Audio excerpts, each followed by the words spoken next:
अस्सलाम वालेकुम। Dubai, UAE और गल्फ से जुड़ी हर छोटी बड़ी अपडेट पाने के लिए मेरे चैनल को सब्सक्राइब करें और घंटी जरूर दबाएं। इस वीडियो का लाइक का टारगेट है, बस 500 लाइक कर। भारतीय मिशन ने दुबई में योगा सत्र का आयोजन किया। दुबई में भारत के महावाणिज्य दूत विपुल ने कहा कि महामारी की स्थिति से बाहर आने में योगा महत्वपूर्ण भूमिका निभा सकता है। The India high group of school के सीईओ पुनीत के वासु ने कहा कि अंतर्राष्ट्रीय योग दिवस को मनाने के लिए रविवार को ड्राइवर, कंडक्टर और नैनी सहित छात्र, अभिभावक और कर्मचारी लाइव योग सत्र में भाग लेंगे। दुबई कोर्ट ऑफ जस्टिस ने एक नाबालिग लड़की की तस्करी और उसके वेश्यावृत्ति को मजबूर करने के लिए 3 लोगों के गिरोह को गिरफ्तार किया। 16 वर्षीय किशोरी बांग्लादेश से अल रेफा क्षेत्र में वेश्यालय में वेश्यागृह करने के लिए लाया गया था। सितंबर 2019 में दुबई पुलिस ने गलत कामों में लिप्त होने के लिए किशोरी के बारे में संपर्क किया गया था, जिसके बाद उन्होंने लड़की को बचाने के लिए अपार्टमेंट में छापा मारा। शिक्षा मंत्री हुसैन बिन इब्राहिम अल हमदानी ने कहा कि सार्वजनिक और निजी विश्वविद्यालयों और स्कूलों को फिर से खोलने के लिए सहित कक्षाओं से फिर से शुरू करने की संभावना जारी है। उन्होंने कहा कि शिक्षण संस्थानों को फिर से खोलने के लिए कोरोना वायरस से उत्पन्न खतरों का भी ध्यान रखा जाएगा और छात्र को सुरक्षा सर्वोच्च प्राथमिकता होगी। अल हम्मादी ने कहा कि मंत्रालय छात्रों, शिक्षण और प्राथमिक कर्मचारियों के लिए सुरक्षा की उच्चतम व्यवस्था की जाएगी।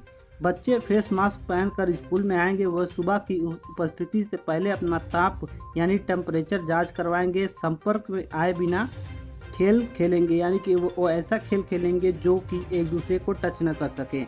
और अपने साथियों से 1 मीटर के एक पाकिस्तानी व्यवसायी ने उन लोगों के लिए मुफ्त रेंट रूम आवास पेश करने के लिए आगे आए हैं जिनके पास इस समय सर पे छत नहीं है।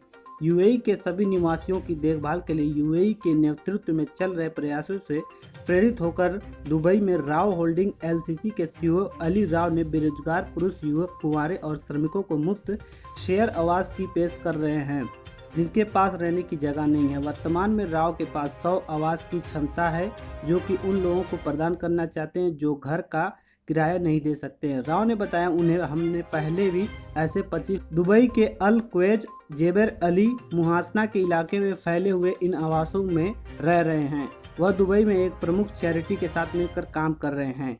लगभग 90,000 भारतीयों को संयुक्त अरब अमीरात से दर्जनों और चार्टर्ड सरकारी उड़ानों के लिए मंजूरी दे दी गई है। 45,000 से अधिक भारतीय परिवारों ने अपना आने के लिए भारत रजिस्ट्रेशन कराया है। महीने के अंत तक लगभग 90,000 भारतीय अपने घर में होंगे क्योंकि संयुक्त अरब अमीरात के दर्जनों चार्टर और सरकारी रेपिटेशन फ्लाइटों की मंजूरी दे दी गई है।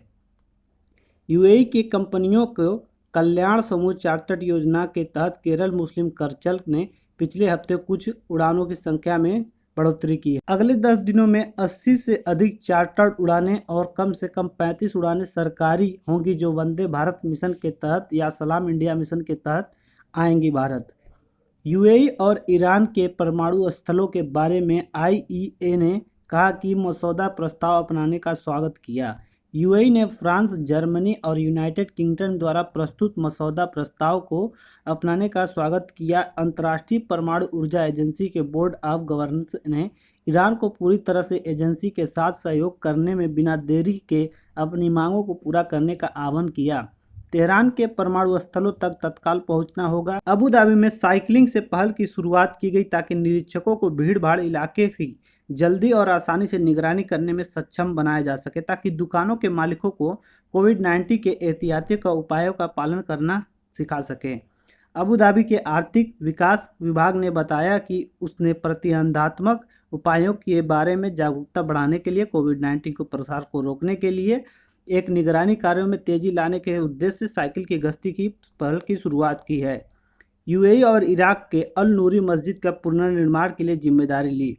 इराक के प्रधानमंत्री मुस्तफ़ा अल खदीमी ने अल नूरी मस्जिद की दौरा किया जिसने आईएसआईएस ने नष्ट कर दिया था।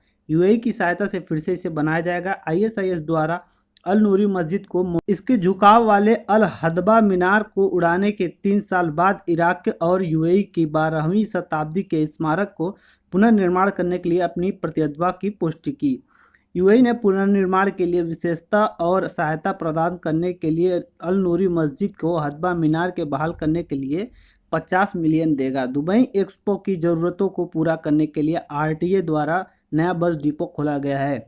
दुबई की सड़क परिवहन प्राधिकरण ने बसों की दैनिक आवाजाही के लिए अल क्वेज बस डिपो को पूरा करने की घोषणा की है।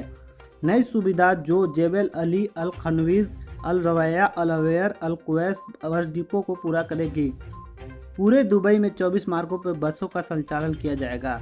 चावल के बाद अब यूएई अब कॉफ़ी गेहूं उगाने की योजना बना रहा है। यूएई में कोविड की वजह से पृष्ठभूमि की खाद्य की मांग को पूरा करने के लिए 2 तरह के उपयोग करने की सोच रहा है। जलवायु परिवर्तन पर्यावरण मंत्रालय के कृषि विकास और स्वास्थ्य